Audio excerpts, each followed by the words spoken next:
이 시간 주보를 참고하실 때 여러분 앞에 귀의 소식 전하도록 하겠습니다. 먼저 하나님께서 보내주신 귀한 한 분이 계신데요. 우리 이근영 집사님의 아내 되시는 장은주 성도님, 우리 등록하셨는데 잠깐 손을 들어 표시하면 어떨까요?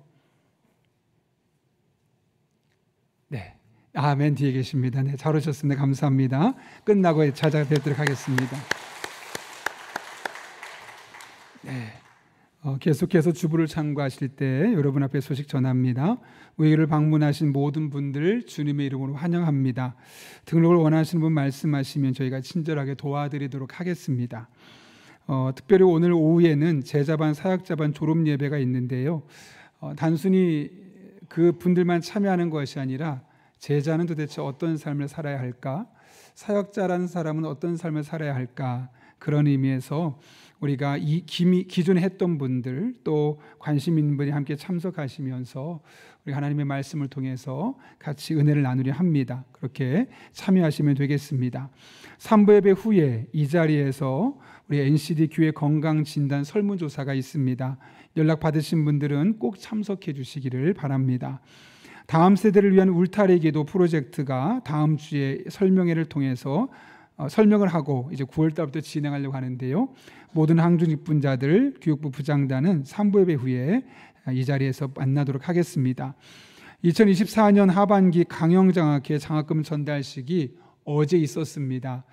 그래서 7명의 아이들이 우리 참석해서 함께 장학금을 전달했는데요. 우리가 매달 10,000원씩 여러분 장학헌금을 하게 되면 그 모아진 것을 가지고 상반기에도 한 7명, 하반기 7명 정도 해서 제가 장학금을 전달하고 있습니다. 강영 장학회는 우리 일대 목사님이었던 이강동 목사님의 강과 또 영락교회 영자가 합해서 강영 장학회입니다. 그래서 지역사회에 있는 중학교, 고등학교, 대학생들을 중심으로 학업을 하는데 조금 더 어려움 겪지 아니하도록 장학금을 지원하고 있습니다. 우리 교회 학생들이 아니고 교회 학생들도 일부 있지만 주로 교회 밖에 있는 학생들에게 우리가 장학금을 전달합니다. 어제 하나님 말씀 나누고 잠깐 학생들을 봤는데 너무너무 밝고 이 정말 귀한 역할을 감당하고 있구나 라는 생각을 다시 한번 하게 되었는데 함께 동참하길 원하신 분들은 1층에 가시면 우리 소개하는 것을 보고 또 함께 참여하시면 되겠습니다. 계속해서 새벽기도의 묵상집 안내드립니다. 이제 9월달, 10월달을 준비하며 묵상집을 구매하려고 하는데요. 8월 13일까지 사무실을 신청해 하시면 되겠습니다. 주차하는 데 많이 힘드셨죠. 2부, 3부 사이에도 끝나고 나서도 정신없이 주차 때문에 꼬이는 일이 생기는데 여러분의 주차 문제를 좀 해결할 수 있는 방법이 무엇이 있을까 고민하다가 교회 옆쪽에 자투리 땅들이 조금씩 있는 부분을 좀 보완을 하려고 합니다. 그래서 주차 공간을 확장하고 또 라인이 오래된 것들은 잠깐 보수하는 과정을 통해서 여러분들이 예배드리러 올 때 또 끝나고 갈 때 조금 더 편안하게 예배드릴 수 있도록 준비하고 있습니다. 아무쪼록 오셨다 가실 때 아마 주차 봉사위원들이 안내를 할 텐데요. 조금 불편해도 여러분 적극적으로 동참해 주시면 좋겠습니다. 왜냐하면 그분들은 비가 오나 눈이 오나 바람이 부나 늘 저 자리에서 추위에도 무릅쓰고 더위에도 무릅쓰고 봉사하는 분들이니 여러분 그렇게 조금만 즐겁게 함께 웃으시면서 협조해 주시면 감사하겠습니다. 교회학교 여름사역 안내드립니다. 이번 주에 목금토 2박 3일 동안 중고등부에서 여름 수련회를 가게 됩니다. 우리 아이들이 이번 기회를 통해 하나님을 보다 더 인격적으로 깊이 만나고 또 즐겁게 함께 영적인 교제의 즐거움을 경험할 수 있도록 많이 기대해 주시고 또 후원할 수 있는 분은 후원해 주시면 감사하겠습니다. 더 자세한 내용은 주보를 참고해 주시고 우리 함께 기도하고 하나님 말씀 나눕니다. 거룩하신 아버지 하나님, 오늘도 우리를 불러주시고 함께 예배하며 말씀 들을 수 있는 은혜 주신 것 진심으로 감사를 드립니다. 이 시간 마음의 문을 활짝 열어주시고 내게 주시는 말씀으로 들려지게 하시고 이 말씀이 우리 안에 살아 숨쉬는 능력의 말씀이 되게 하여 주옵소서. 예수님의 이름으로 기도하옵나이다. 아멘. 우리 한번 앞뒤 좌우에 있는 분을 보시면서 웃으시면서 이렇게 인사합니다. 당신은 축복의 사람입니다. 이렇게 인사하겠습니다.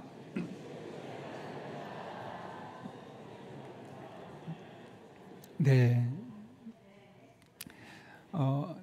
제가 개인적으로 좋아하는 목회자이면서 또 리더십 분야의 전문가인 존 맥스웰이라는 분이 있습니다. 그분이 많은 책을 쓰셨는데 함께 승리하는 신뢰 법칙이라는 제목의 책을 썼어요. 거기 보게 되면 이분이 미식축구인 세인트루이스 팀에 가서 리더십 특강을 하고 나서 이제 그 뒤에 경기까지 참관할 수 있게 되었는데, 마침 옆자리를 보니까 그 팀의 수석 코치의 아내가 있는데 너무 밝아요. 너무 행복해 보이는 거예요. 너무너무 궁금해서 묻습니다. 이제까지 살았던 도시 중에 어디가 가장 좋았습니까? 왜냐하면 운동선수나 코치들은 아무래도 여러 지역을 옮겨 다니면서 선수생활을 하다 보니까 정말 다양한 도시들을 다니지 않았겠습니까? 너무 궁금해서 물어봤어요. 그랬더니 이렇게 말하죠. 제가 지금 살고 있는 곳이요. 세인트루이스가 가장 좋았군요. 아니요. 제가 지금 현재 머물고 있는 이곳을 저는 최고의 장소라고 생각합니다. 라고 했다는 거죠.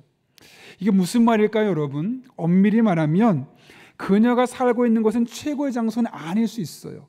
왜냐하면 그동안 거쳐왔던 도시들을 보면 더 대형 도시, 큰 도시가 있고 인프라가 잘 갖춰진 곳이 있고 또 그녀가 유독 좋아할 만한 거리들이 많은 도시들도 있었기 때문이에요.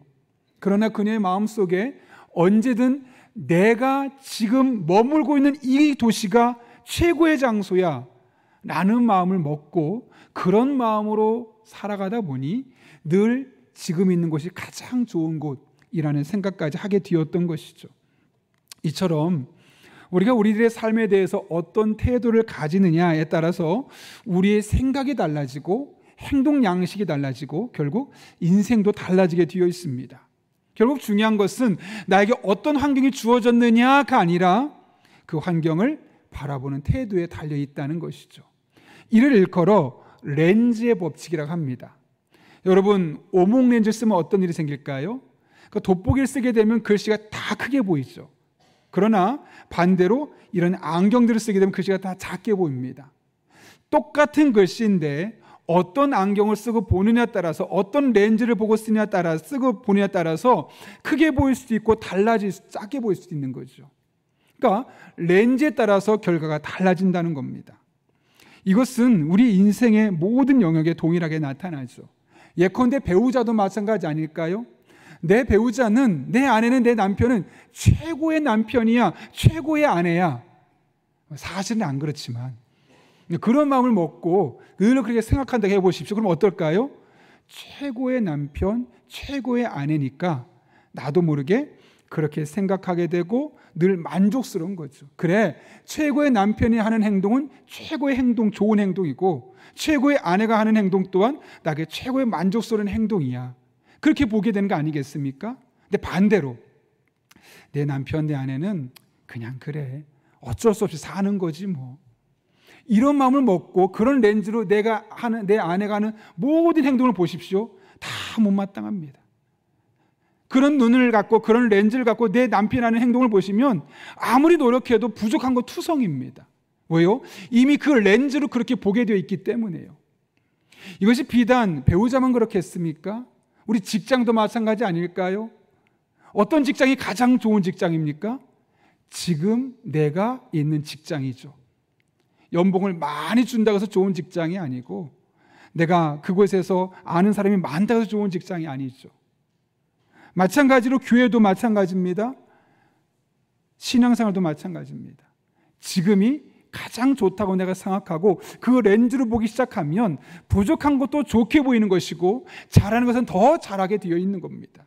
그런데 반대로 무엇을 하든 부정적인 의미에서 렌즈를 끼고 보게 되면 아무리 노력해도 아무리 좋은 게 많아도 안 좋은 것, 나쁜 것, 부족한 것만 보기 때문에 결국 우리는 만족할 수 없게 되는 것이죠. 그렇다면 여러분, 우리가 이 세상을 살아가면서 진짜 우리 인생이 행복하기 위해서 써야 될 렌즈는 어떤 렌즈일까요? 바로 하나님의 렌즈입니다. 우리 눈에 렌즈를 쓰게 되면 다 비교가 되고 만족할 수 없게 되지만 하나님의 눈으로 보게 되면 모든 것이 새롭게 보이기 시작하죠. 하나님의 눈으로 우리의 배우자를 한번 보십시오. 하나님의 이 눈으로 렌즈를 끼고 내 남편을 보고 내 직장을 보고 나의 교회를 보십시오. 그러면 여전히 부족한 것이 있겠지만, 여전히 한계를 느낄 수 있겠지만, 그럼에도 불구하고 그 안에서 누릴 수 있는 그동안 볼 수 없었던 놀란 하나님의 은혜의 손길들을 우리가 볼 수 있게 되는 것이죠. 여러분의 시선이, 여러분의 렌즈가 내가 기준되는 것이 아니라 하나님이 될 수 있기를 예수님의 이름으로 축원합니다. 오늘 본문의 말씀은 예레미야를 통해서 심판의 메시지를 들었던 백성들의 반발을 담고 있죠. 그들은 지금 신흥 강국 바벨론에 대항해서 애굽 땅 바드로스라는 곳에 있었는데, 어느 날 남자 여자의 무리들이 예레미야를 찾아옵니다. 그리고 항의합니다. 오늘 16절을 보면 이렇게 항의하죠. 내가 여호와의 이름으로 우리에게 하는 말을 우리가 듣지 아니하고. 예레미야가 어떤 말을 하든 듣지 않겠다는 거예요. 그런데 여러분, 이거 엄밀히 말하면 예레미야의 말을 듣지 않겠다는 게 아니죠. 예레미야를 통해 하시는 하나님의 말씀을 듣지 않겠다는 거예요. 그렇다면 그들이 왜 나 이제 하나님 말씀 안 들을 거야, 들을 필요 없어 라는 마음을 먹게 되었을까요? 그 이유가 17절에 기록되는데 이렇게 기록되어 있습니다. 우리 입에서 낸 모든 말을 반드시 실행하여. 이제는 하나님의 말씀 듣지 않고 그냥 내가 뱉은 것, 내 생각대로, 내가 하고 싶은 대로, 내가 본능을 따라 살겠어 라는 말과 같습니다. 마치 사사기 시대, 사사 시대 어떤 일이 있었습니까? 당시 사람들이 자기 소견에 옳은 대로, 자기 경험에 옳은 대로, 자기 지혜가 옳은 대로 살았던 것과 똑같은 삶의 방식을 선택하겠다는 겁니다. 왜 그랬을까요? 분명히 그들은 하나님의 백성들인데 왜 이런 어리석은 일을 선택하게 되었을까요? 한 가지 착각이 있었기 때문에 그렇습니다. 그 착각이 무엇이냐? 오늘 보면 17절과 18절 말씀 같이 한번 화면을 보고 읽겠습니다. 시작. 그때는 우리가 먹을 것이 풍부하여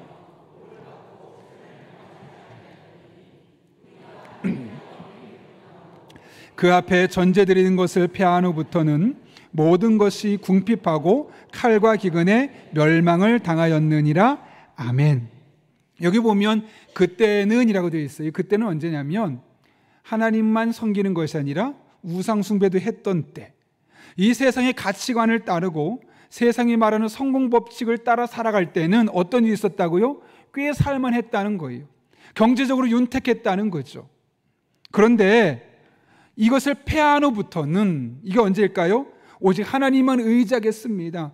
신앙이 나의 삶의 가장 중심입니다. 더 신앙적으로 살아보겠습니다 라고 결단하며 살았더니 오히려 경제적으로 더 힘들어지더라는 거예요.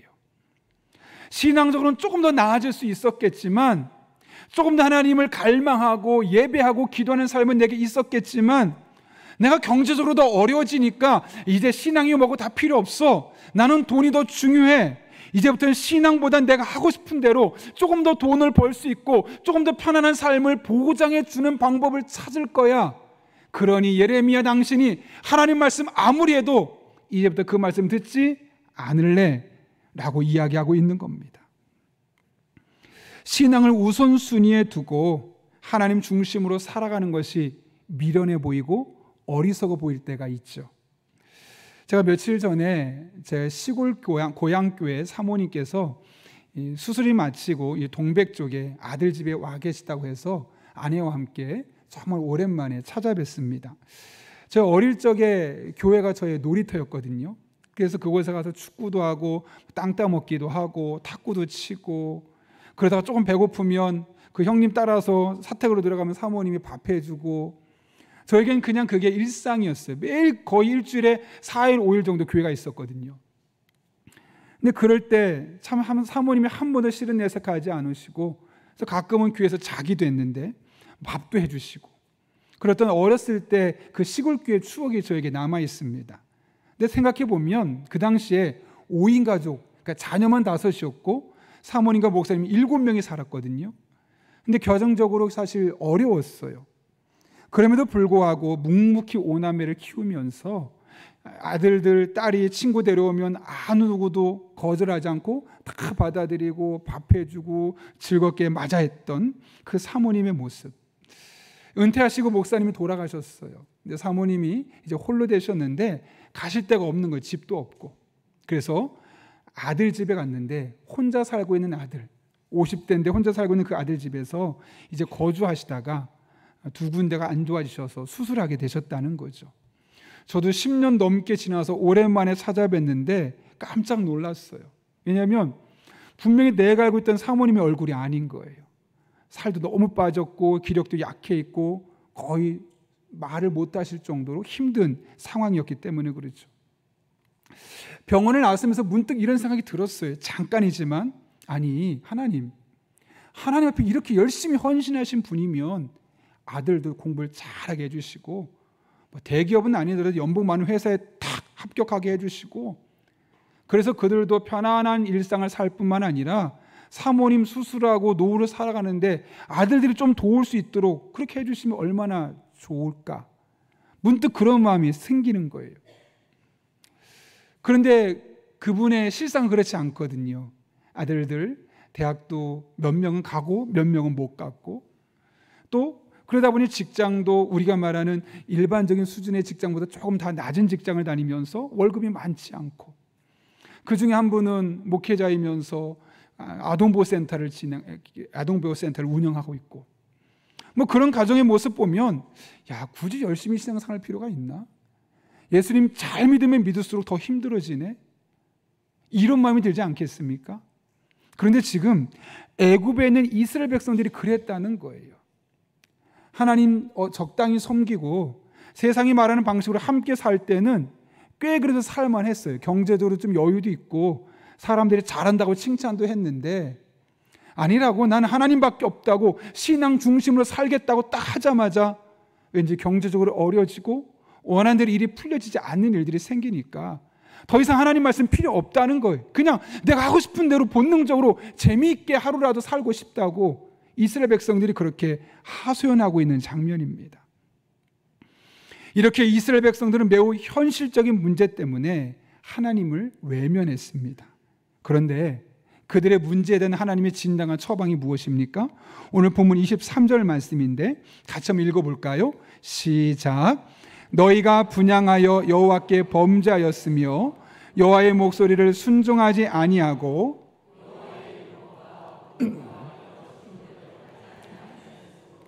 이 재난이 오늘과 같이 너에게 일어났느니라. 아멘. 여러분, 이스라엘 백성들의 삶이 어려워진 이유가 무엇 때문이라고요? 세상의 가치관을 버리고 인간적인 본능을 꺾어버리고 더 열심히 신앙생활했기 때문이라고요? 아니요. 오히려 하나님의 말씀을 저버리고 하나님 하라는 대로 살지 않고 자기 본능대로 세상 반 하나님 반을 걸치고 살아갔기 때문이라고 그들의 착각을 하나님께서 지적해주고 있는 것이죠. 다른 말로 하면 아무리 환경이 열악해도 내가 원하는 만큼 삶이 잘 되지 않아도 끝까지 하나님 말씀대로 하나님 뜻대로 하나님을 의지하며 하나님 기뻐하시는 삶의 방식을 선택했다면 그런 곤란함을 겪지 않을 수 있었다는 거죠. 여러분, 성경은 우리가 믿는 하나님을 목자라고 말씀하고 우리를 일컬어 양이라고 그래요. 여러분, 양이 목자에 대해서 할 일이 무엇이 있겠습니까? 그분의 음성을 들으며 그분을 따라가기만 하면 목자가 양의 인생을 책임져 주지 않습니까? 예수님께서 요한복음 10장 27절에서 이렇게 이야기했잖아요. 내 양은 내 음성을 들으며 나는 그들을 알며 그들은 나를 따르느니라. 양은 주님의 음성을 알아요. 알아차릴 수 있다는 거예요. 그래서 그분의 음성만 따라가면 우리의 미래는, 우리의 안전은 그분이 다 보장하게 되어 있다는 거죠. 지구촌 교회, 지금은 이제 사임하고 케냐 선교사로 가 계신 진재영 목사님의 최근에 간증을 제가 하나 듣게 되었는데요. 그분이 지구촌 교회 부임하고 나서 8년 정도 있다가 사임을 했죠. 그리고 나서 케냐의 선교사로 떠나가게 되는데 하나님께서 강력한 부르심이 있는 거예요. 근데 그때 고민이 많았대요. 하나님이 이곳에 가게 하셔서 제가 목회를 하고 있는데 이제 8년도 채 안 됐는데 왜 저를 자꾸 떠나게 하시는 겁니까? 마음에 고민이 생겨서 아내와 함께 계속 묻는 거예요. 하나님의 뜻은 어디에 있습니까? 제가 어떻게 해야 됩니까? 계속 물어봐도 케냐다. 사람들이 볼 땐 이해가 안 되죠. 분당의 그 큰 교회 지구촌교회 담임 목사를 있으면 이름도 더 많이 알려지고 여러 가지 편한 것들이 많을 텐데 케냐로 가라고 말씀하시니까 마음이 불편할 수 있었죠. 근데 사실 본인들은 20여 년 전에 이미 케냐에 선교사를 간 적이 있었기 때문에 큰 부담은 덜했어요. 그럼에도 불구하고 자녀들이 걱정이 될 수밖에 없죠. 여러 가지 편의시설이 잘 갖춰진 곳에 살고 있던 자녀들이 케냐 같은 그런 환경이 열악한 곳에 간다면 적응하는 게 쉽지 않잖아요. 그래서 고민하면서 아내한테 여보 우리 어떻게 하면 우리 아이들이 가고 싶어 할까 기도해 봅시다. 계속 묻고 지혜를 구하고 인도하심을 구하는 거예요. 그러다가 마침 그 당시 아이가 라이온 킹이라는 그 영화를 좋아했는데 그 라이온 킹의 주인공 이름이 심바거든요. 아들한테 야 케냐에 가면 라이온 킹에 나오는 심바를 볼 수 있어. 아빠 내일 빨리 가요. 그동안은 가기 싫어했을 것 같았던 그 아이들이 빨리 가자는 거예요. 아, 하나님이 아이들의 사인을 주시는구나. 그런 마음이 들어서 가기로 결단을 하게 되었다는 거죠. 그분이 지구촌교로 올 때도 딱 하나가 기준이었어요. 가라. 그리고 지구촌교를 떠날 때도 딱 하나였어요. 하나님이 가라. 하나님이 하라는 대로 그냥 순종하는 것이 그분의 일생의 가장 중요한 내용이었죠. 아마 사람들이 보면 이해가 안 됐을 거예요. 그렇죠? 여러분 지구촌교처럼 몇만 명이 모이는 교회 사례비도 많겠죠. 많은 사람이 얼굴도 알아주고 그분이 가면 뭐 박수 쳐주고 높은 자리에 앉혀주겠죠. 케냐 가면 어떻게 그런 대접을 받으며 살겠습니까? 누가 봐도 성공이라는 기준에 놓고 보면 그냥 머물러 있는 게 맞죠.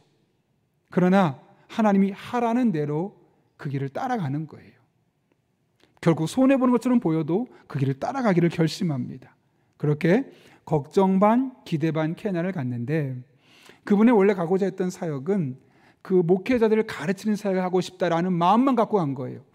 그런데 어느 한 신학교에서 우리에게 와서 우리 이 신학생들을 가르쳐달라 이야기하고 그렇게 얼마간의 시간이 지나고 난 뒤에 한 교회 담임 목사님이 외국으로 떠나시면서 그 외국인들만 모이는 그 교회에 목사님이 오셔서 설교해 주시고 담임 목회자의 역할을 해주면 좋겠다라고 하시는 거예요. 그래서 케냐에 가자마자 신학교에 교수를 하고 1, 2년 뒤에는 이제 외국교회 담임 목회까지 하게 되는 거죠. 물론 지구촌교에 있을 때만큼은 아니지만 경제적으로 어느 정도 살아갈 수 있게 되었을 뿐만 아니라 자신이 가장 잘하고 가장 좋아하는 일들 그 두 가지를 하면서 케냐에서 선교 사역을 감당하고 있노라는 그런 간증이었습니다. 사실 떠날 때만 해도 약간 계획된 것이 없었고 막막할 수밖에 없었습니다. 그러나 기도하고 또 기도하며 하나님 뜻을 찾고 하나님이 하라는 대로 했더니 하나님이 다 준비해 놓고 계셨던 것이죠. 그분이 가장 잘할 수 있는 사역을 맡겨주셔서 기쁨으로 그 사명을 감당할 수 있게 되었던 겁니다. 제가 좀 전에 저희 시골교회 사모님 이야기를 했잖아요. 제가 거기까지 이야기한 것만 놓고 보면 그 가정 참 불행한 것처럼 보입니다. 그런데 오면서 아내와 이런 이야기를 나눴습니다. 근데 여보, 네 사모님 가정, 목사님 가정을 보면 참 복이 있는 가정이야. 왜냐하면 5남매가 다 믿음이 좋고 비록 남들만큼 돈은 많이 벌지 못하고 남들에게 박수 받을 수 있는 그런 직업들은 아니지만 그래도 성격적으로 매우 착하고 형제들 간의 우애가 좋고 부모님을 함께 사랑하고 섬기는 그 모습을 보면 흔히 말하는 성공이라는 그 기준에 볼 때는 한참 못 맺힐 수 있겠지만 진짜 복이 있는 가족이고 목사님과 사모님은 진짜 복이 있는 사람이었던 것 같아 라고 아내와 이야기를 나누면서 오게 되었습니다. 여러분, 우리는 양이고 하나님은 목자이십니다. 양인 우리는 늘 하나님의 음성에 하나님의 소리에 귀를 기울여야 합니다. 수많은 사람들이 소리에 귀를 기울이고 성공이라 말하는 그 길을 따라가다가 우를 범하는 것이 아니라 지금 당장은 손해보는 것처럼 보이고 미련해 보이고 어리석어 보여도 하나님 뜻을 따르고 그분의 인도하심을 따라 나아가는 것이 우리들의 삶이 되어야 하는 것이죠. 그러면 목자 되신 하나님께서 반드시 우리 양인 우리의 삶을 선한 길로 인도하여 주실 것입니다. 최선의 길로, 완전한 길로 인도하여 주실 것입니다. 그런 은혜가 저 여러분의 삶 가운데 날마다 경험될 수 있기를 예수님의 이름으로 축원합니다. 양인 우리는 하나님의 음성을 늘 듣고 그 음성을 따라가야 하죠. 그런데 그것이 어떻게 가능할까요? 그 음성을 듣지 못하게 하는 것들을 피해야 되겠죠. 오늘 본문을 보게 되면 그 여성들이 죄를 지으면서도 아주 과감하게 행동합니다. 어떻게 그렇게 할 수 있었을까? 오늘 본문 19절은 이렇게 이야기하죠. 같이 한번 읽겠습니다. 시작. 여인들은 이르되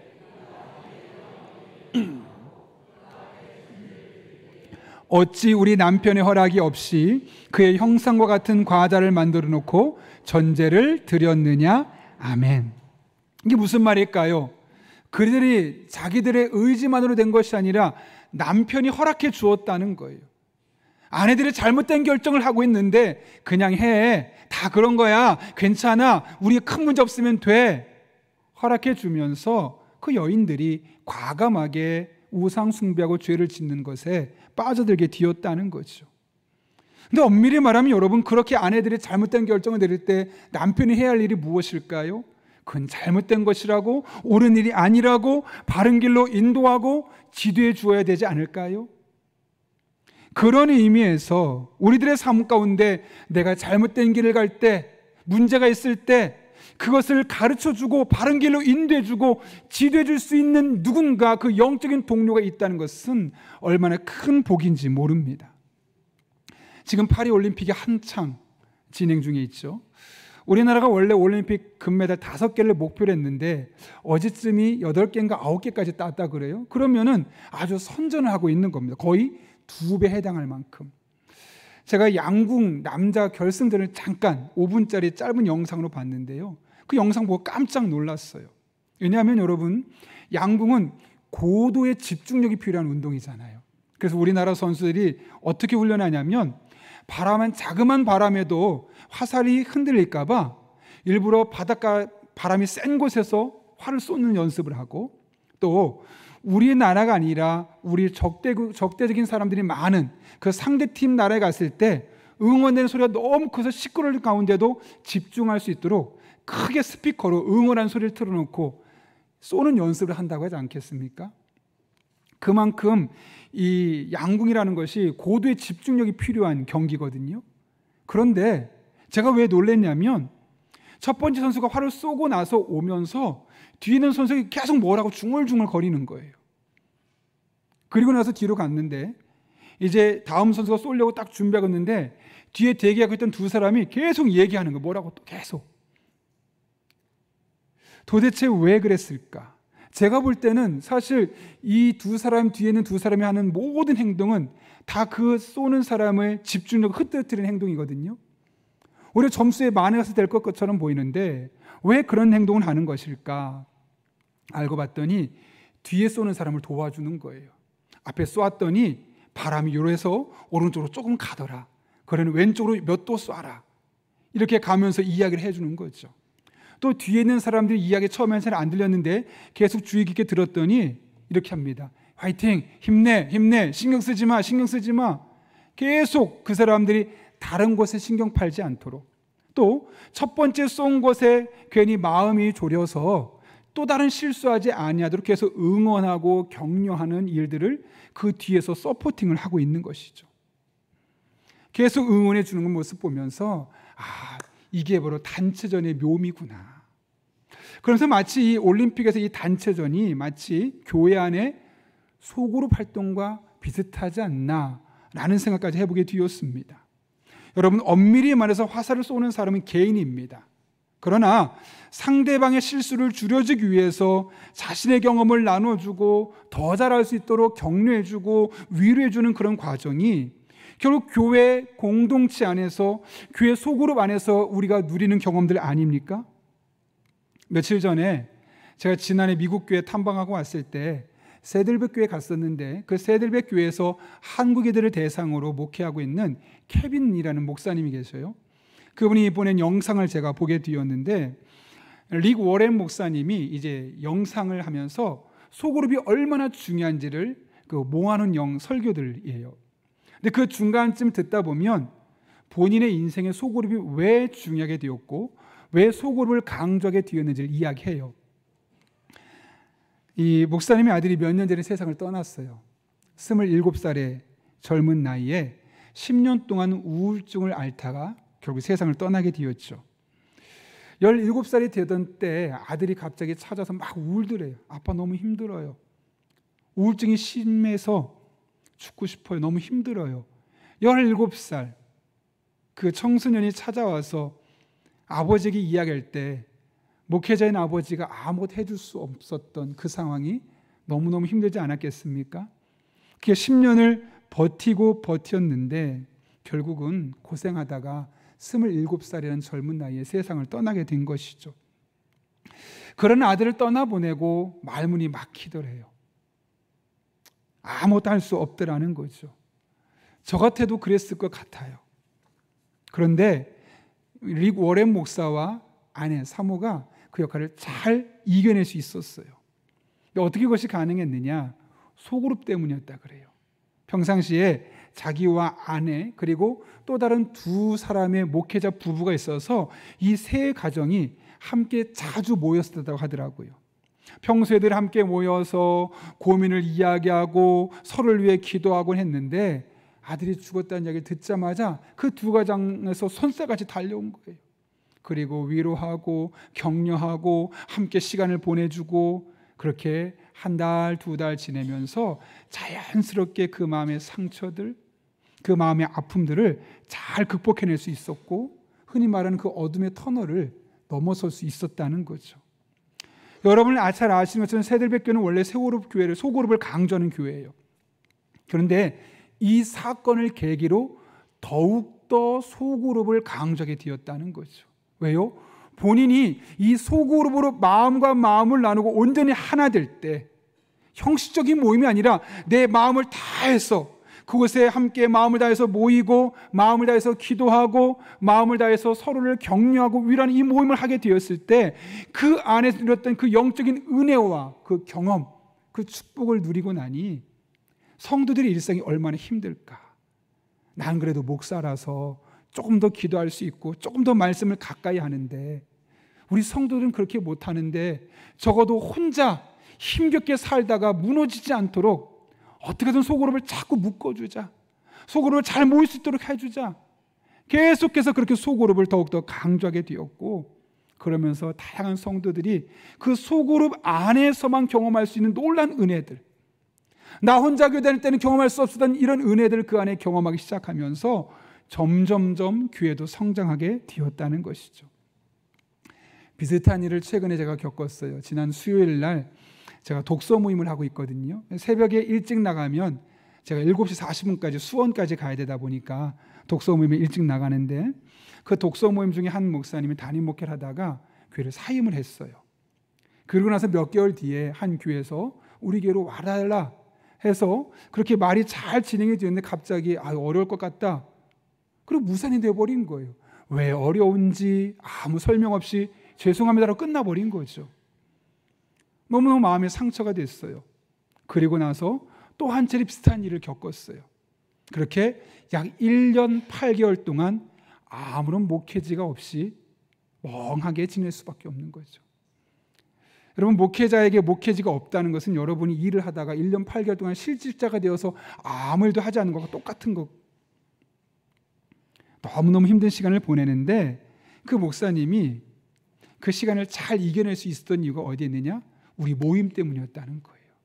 모임에 오면 사실 우리가 별로 해주는 게 없어요. 잘 지내셨어요? 목사님 요즘 어떻게 진행되고 있나요? 괜찮으세요? 뭐 우리가 목사님 여기 좋은 목회지 있으니까 제가 추천해 드릴게요. 이런 거 하나도 못 해드렸고 그냥 묻고 기도해주고 격려하고 지지해주고 이거밖에 한 게 없거든요. 근데 여기 오면 그렇게 좋대요. 마음이 편안해지고 내가 비록 목회지는 없지만 나를 위해 기도해주는 사람이 있고 또 나의 마음을 이해해주고 공감하는 사람이 있으니 여기서 함께 있는 게 너무 좋다. 그러면서 수요일에 말하기를 이제 곧 약간 지방이긴 한데 그 전에 부교역들이 있었던 교회에서 와달라고 해서 갈 기회가 생길 것 같다. 이제 부임하게 되면 우리 목사님 내가 다 초청해서 밥 사드리겠다. 그래서 다들 박수 쳤습니다. 밥을 먹어서가 아니라 그분이 그곳에 가게 되었다는 사실이 너무 좋은 거예요. 왜요? 계속 독서 모임 하면서 기도했잖아요. 그분이 얼마나 마음이 아픈지, 목회 현장에 없어서 얼마나 힘든 시간을 보내는지 누구보다 잘 알고 있잖아요. 공감이 되니까 너무너무 잘 된 거예요.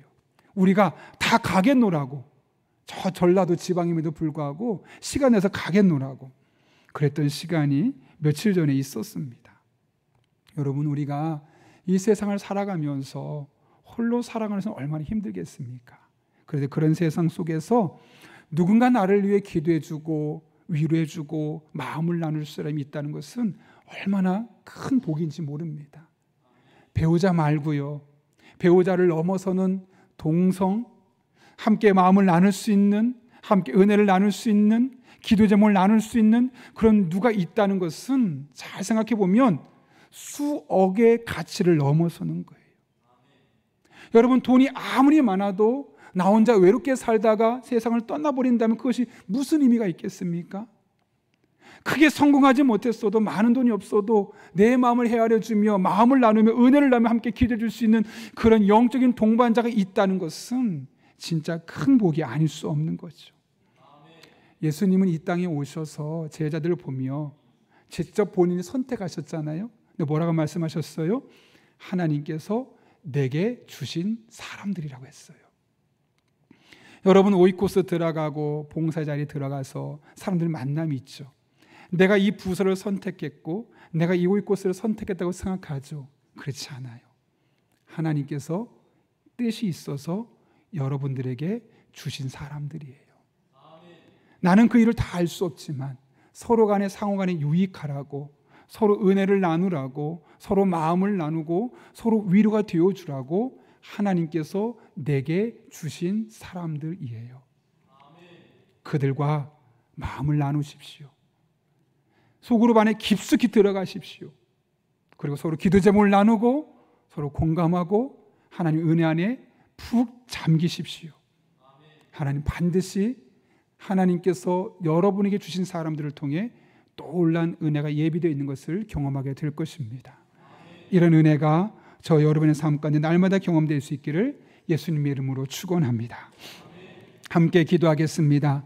이 시간 기도하실 때 두 가지 기도 제목 놓고 기도합니다. 하나님, 이 세상을 살아가며 내 눈으로 내가 하고 싶은 대로 결정하지 않게 하시고 하나님의 눈으로 하나님의 생각을 따라 살게 하여 주옵소서. 하나님께서 내게 주신 사람들이 있는데 그들과 함께 아름다운 믿음의 교제, 사랑의 교제를 읽어가게 도와주시고 그 안에서만 누릴 수 있는 영적인 만족과 기쁨과 평안과 행복을 경험하는 우리 남은 평생 되게 하여 주옵소서. 이런 기도 제목을 가지고 하나님 앞에 함께 1분 동안이지만 기도하겠습니다. 거룩하신 아버지 하나님, 오늘도 우리를 주님 전에 불러주셔서 함께 하나님을 예배하고 찬송할 수 있도록, 기도할 수 있도록 인도하시는 은혜 진심으로 감사를 드립니다.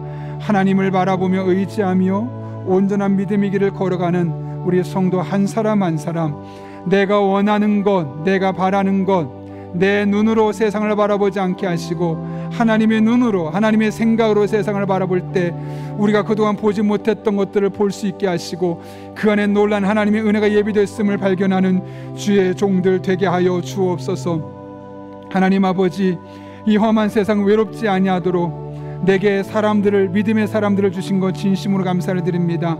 믿음의 동역자들과 함께 마음을 나누고 은혜를 나누고 기도 제목을 나누며 나아갈 때 다른 곳에서 느낄 수 없었던, 경험할 수 없었던 영적인 만족과 기쁨과 평안과 은혜가 경험되게 해 주시옵고 그렇게 우리들의 일상이 하나님의 은혜로 넘쳐나는 복된 인생 되게 하여 주옵소서. 그렇게 하나님과 교흡하며 하나님 영광에 나아가는 주의 종들 되게 하여 주옵소서. 거룩하신 아버지 하나님, 믿음의 길을 걸어가는 것이 어리석어 보이고 손해 보이는 것처럼 보여도 끝까지 하나님이 하라는 대로 하나님의 눈으로 이 세상을 바라보며 믿음으로 살아갈 수 있는 우리 성도들 될 수 있도록 은혜를 베풀어 주옵소서. 뿐만 아니라 혼자 열심히 살아가는 것이 아니라 하나님께서 내게 주신 사람들과 함께 아름다운 믿음의 공동체를 만들어가게 해주시옵고, 그 안에서만 누릴 수 있고 경험할 수 있는 영적인 만족과 기쁨과 평안과 행복을 날마다 순간마다 경험하고, 이를 통해 우리들의 삶의 현실이 아무리 힘들어도 믿음으로 극복하며 하루하루 하나님과 함께 호흡하며 살아갈 수 있는 복된 성도님들 되게 하여 주옵소서. 이 한 주도 그렇게 지켜주실 줄로 믿사오며 예수님의 이름으로 기도하옵나이다. 아멘.